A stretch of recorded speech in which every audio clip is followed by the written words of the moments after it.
Hello everyone. तो अभी हमने देखा पिछले सेशन के अंदर कि क्या क्या अलग अलग लॉज हैं, सब लॉज हैं फॉरेस्ट के ऊपर, जिसमें हमने बात की थी कि जो फॉरेस्ट कंजर्वेशन एक्ट है इंडिया के अंदर वो 1980 के अंदर आया। फॉरेस्ट एक्ट जो है वो 1927 के अंदर हमारे यहाँ पर आया।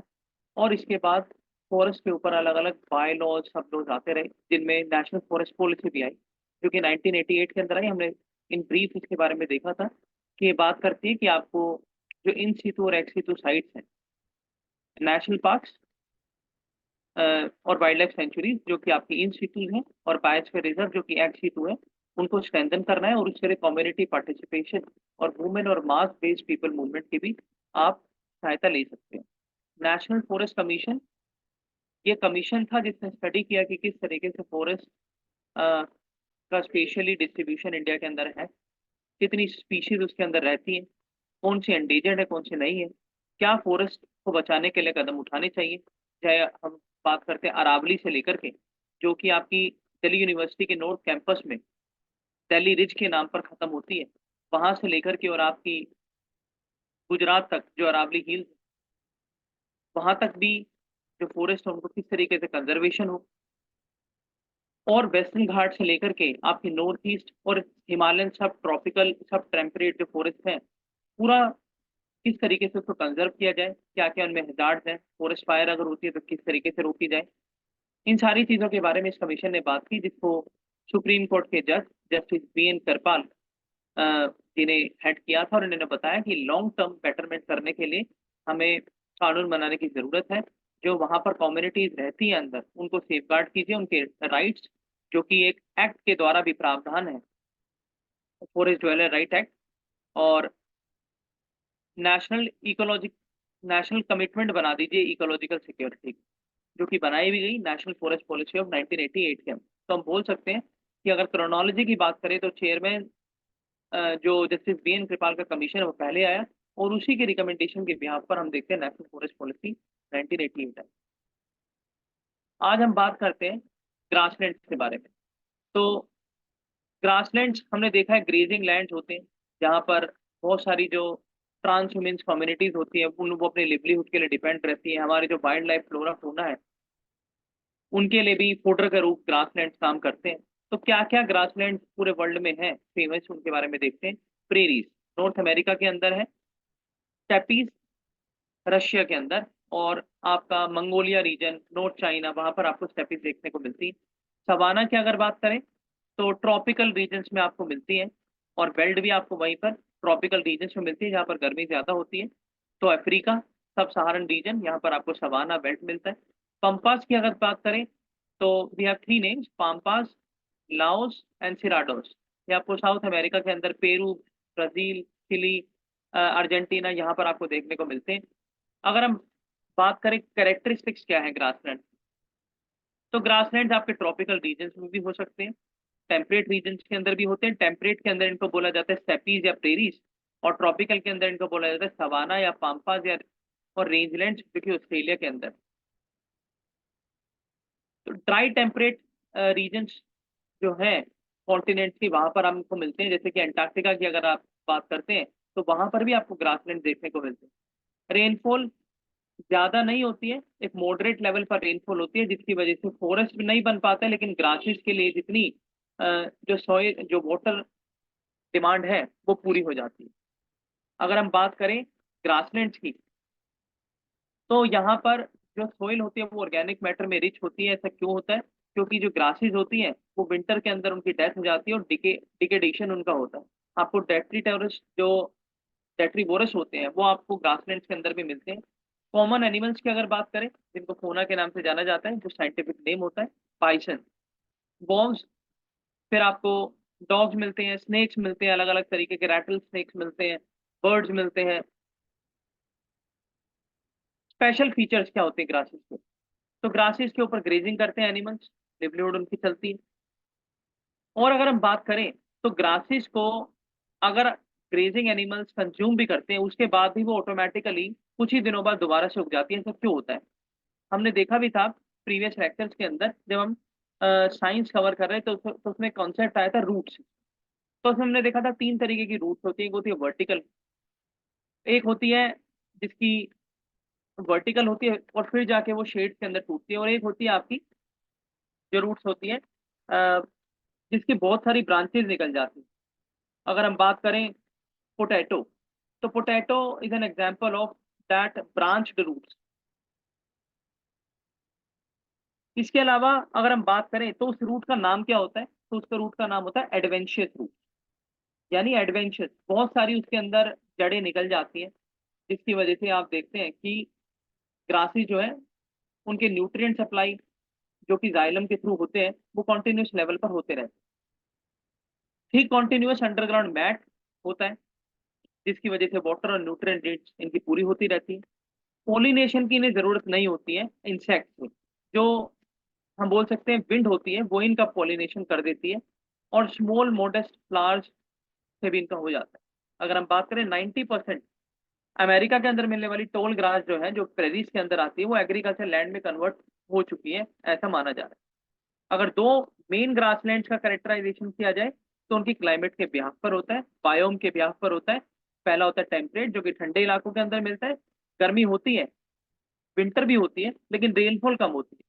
ट्रॉपिक के अंदर आपकी गर्मी ज्यादा होगी, ठंड कम होगी, लेकिन रेनफॉल थोड़ी ज्यादा होती है।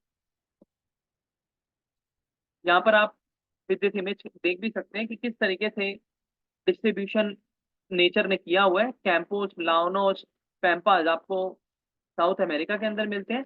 वेल्ड आपको साउथ अफ्रीका रीजन, मददगार के आसपास देखने को मिलता है।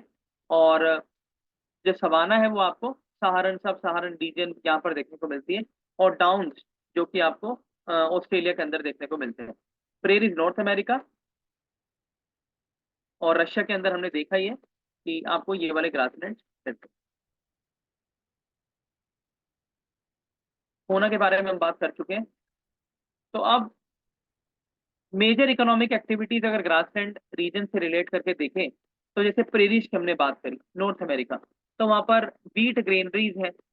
ग्रेनरीज यानी जहाँ पर आपका फूड स्टॉक रखा जाता है। एक्सटेंसिव रैंचिंग, अगर आपको पता हो तो बता दीजिएगा रैंचिंग क्या होती है। उस्ताज, ये भी एक ग्रासलैंड है। ब्लैक सोइल ज्यादा मिलती है, बीट प्रोडक्शन ज्यादा होता है, शुगर बीट। और कंट्रीज कौन कौन सी जहाँ पर मिलता है, हंगरी, यूक्रेन, रोमानिया। अगर हम बात करें पुस्ताज ग्रासलैंड, तो हमारी महाराष्ट्र के आसपास मिलने वाली डेक्कन बेल्ट के ऊपर भी आपको मिल सकता है, क्योंकि ब्लैक सॉइल के लिए बहुत जानी जाती है।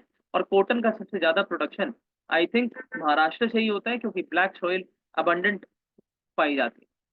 अगर आप पैम्पास की बात करें तो अल्फाफा न्यूट्रिएंट रिच ग्रास है। कैटल रियरिंग के लिए, डेयरी इंडस्ट्री के लिए बहुत इंपॉर्टेंट है। वीट प्रोड्यूसिंग रीजन होता है, और इकोनॉमी डिपेंड होती है ग्रेजिंग एनिमल्स के ऊपर, जिसमें आपका कैटल भी है, जिसको बीफ के लिए एक्सपोर्ट भी किया जाता है। फिर हम बात करें डाउन्स एंड कैंटरबरी, तो ये ग्रेजिंग लैंड होता है शीप एंड कैटल रियरिंग के लिए, जिनको अलग अलग आप टेक्सटाइल से लेकर के और मीट इंडस्ट्री के अंदर जिनका यूज होता है, एंड वूल प्रोडक्शन के लिए भी। और वेल्स, वेल्स आपने देखा साउथ अमेरिका के साउथ अफ्रीका, तो यहाँ पे मेज form, sheep and cattle rearing. Tropical grassland हमने देखा रेनफॉल जो है मॉडरेट ही रहती है, 50 to 130 सेंटीमीटर। वार्म रहते हैं throughout the region, dry spells चलती रहती है, लू जिनको आप नॉर्थ वेस्टर्न इंडिया के अंदर, हरियाणा पंजाब के अंदर बोलते भी हैं। तो ऐसी जगह पर आपको ट्रॉपिकल ग्रासलैंड मिलते हैं, यानी पेड़ नहीं मिलेंगे आपको, आपको ट्रीज नहीं मिलते हैं, आपको ग्रासेज मिलती हैं। आपको अगर ट्रीज मिलेंगी भी तो बहुत शॉर्ट होंगे, बहुत स्पेशल होंगे, जैसे कि कीकर हो गया, नीम हो गया, बबूल हो गया। इस तरीके की आपको ट्री स्पीशीज देखने को मिलती है, रादर कि आपको डेसिडियस या फिर एवरग्रीन फॉरेस्ट देखने को मिले। ट्रॉपिकल ग्रासलैंड्स की अगर बात करें, शॉर्ट प्लांट्स होते हैं जैसा अभी हमने बताया। और Africa savanna one of the tropical grasslands है।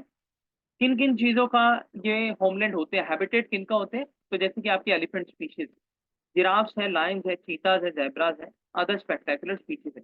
तो अगर हम बोले कि क्या ट्रॉपिकल ग्रासलैंड्स के अंदर फॉरेस्ट फायर हो सकती है, तो दी आंसर इज यस, लेकिन ज्यादा नहीं देखने को मिलती है। ज्यादा आपको इस वजह से देखने को नहीं मिलती है क्योंकि ट्री कितनी स्पीशीज है नहीं, कितनी ट्रीज ही नहीं। लेकिन आपको जब बात करते हैं डेसिडियस फॉरेस्ट या फिर माउंटेन फॉरेस्ट, वहां पर आपको फॉरेस्ट फायर ज्यादा दिखते हैं, क्योंकि कैचिंग कैपेसिटी ज्यादा होती है वहां पर। वेनिजुला के अंदर अगर स्पेसिफिक कंट्री देखे, वेनिजुला के अंदर लाओस, ब्राजील के अंदर काम्पुस, ईस्ट अफ्रीका के अंदर सवाना। टेम्परेट ग्रासलैंड यानी ठंडे इलाके। और टेम्परेट अपने आप में ही एक बायोम है। और अगर हम बात करें, कोल्ड विंटर्स होते हैं, वार्म समर्स होते हैं, लेकिन मॉडरेट रहते हैं। 25 to 75 सेंटीमीटर रेनफॉल रहती है जब आप बात करते हैं देहरादून रीजन, जब आप बात करते हैं हिमाचल, जब आप बात करते हैं साउदर्न कश्मीर, तो वो सारे एग्जाम्पल है टेम्परेट ग्रासलैंड के। श्रब्स आपको मिलती हैं यहाँ पर, अलग अलग तरीके की श्रब्स मिलती हैं जिनका मेडिकल पर्पसेस के लिए यूज होता है। जब आप बात करते हैं हींग, तो हिमाचल उत्तराखंड फेमस है इस श्रब के लिए। तो टेम्परेट ग्रासलैंड की वो वैरायटी होती है। और एक्सट्रीम क्लाइमेट कई बार देखने को मिल जाती है। क्यों? क्योंकि वहां पर हम देखते हैं कि कई बार फॉरेस्ट फायर्स हो जाती है। इसके अलावा जो एल्बीडो होता है, जो कि माउंटेन टेम्परेट रीजन में मिलने वाले ग्लेशियर्स हैं, उनकी वजह से ज़्यादा हीट क्रिएट हो जाती है। इसके बाद टेम्परेचर का इन्वर्जन होता है। तो ये सारी फैक्टर्स मिलकर के एक्सट्रीम क्लाइमेट क्रिएट करते हैं। अगर आप बात करें, दो एग्जांपल मैं आपको देता हूँ। अगर आप बात करें चंडीगढ़, और दूसरा आप एग्जांपल लें आपका देहरादून, तो दोनों सेम लेटीट्यूड पर हैं। अगर आप नापें, दोनों सेम लेटीट्यूड पर हैं, लेकिन आपको अ, जो गर्मी है वो दोनों के अंदर बहुत एक्सट्रीम देखने को मिलेगी। हालांकि दोनों टेम्परेट ग्रासलैंड्स की टेम्परेट बायोम के अंदर आते हैं, लेकिन गर्मी आपको दिल्ली के बराबर, या फिर आप बोल सकते हैं कि दिल्ली से भी कई बार ज्यादा देखने को मिलती है। ऐसा इसी वजह से होता है क्योंकि एल्टीट्यूड अगर ज्यादा है तो वहां पर जो proximity towards the harsh climate है वो आपकी बढ़ जाती है। इसके बाद अगर हम देखें तो कुछ वेजिटेशन यहाँ पर है जिनका नाम है cacti, sagebrush, perennial grasses, buffalo grass, clovers, clovers लॉन्ग बोला जाता है जिसको, और वाइल्ड इंडिगोस। तो ये सारी स्पीशीज है जो आपकी प्लांट स्पीशीज है, आपको मिलती है टेम्परेट ग्रासलैंड के अंदर। टेम्परेट ग्रासलैंड का एग्जांपल देखें तो अर्जेंटीना के अंदर आपको मिलती है पैम्पास, अमेरिका के अंदर यानी कनाडा और आपका नॉर्थ अमेरिका, वहाँ पर सेंट्रल अमेरिका, वहाँ पर आपको मिलता है प्रेरी, साउथ अफ्रीका के अंदर बेल्ट, एशिया के अंदर स्टेपी, एंड ऑस्ट्रेलिया के अंदर डाउन। इकोनॉमिक इंपॉर्टेंस हम काफी बार ऊपर देख भी चुके हैं। तो सबसे पहला फोडर के लिए, दूसरा आपकी हर्ब्स के लिए, श्रब्स के लिए।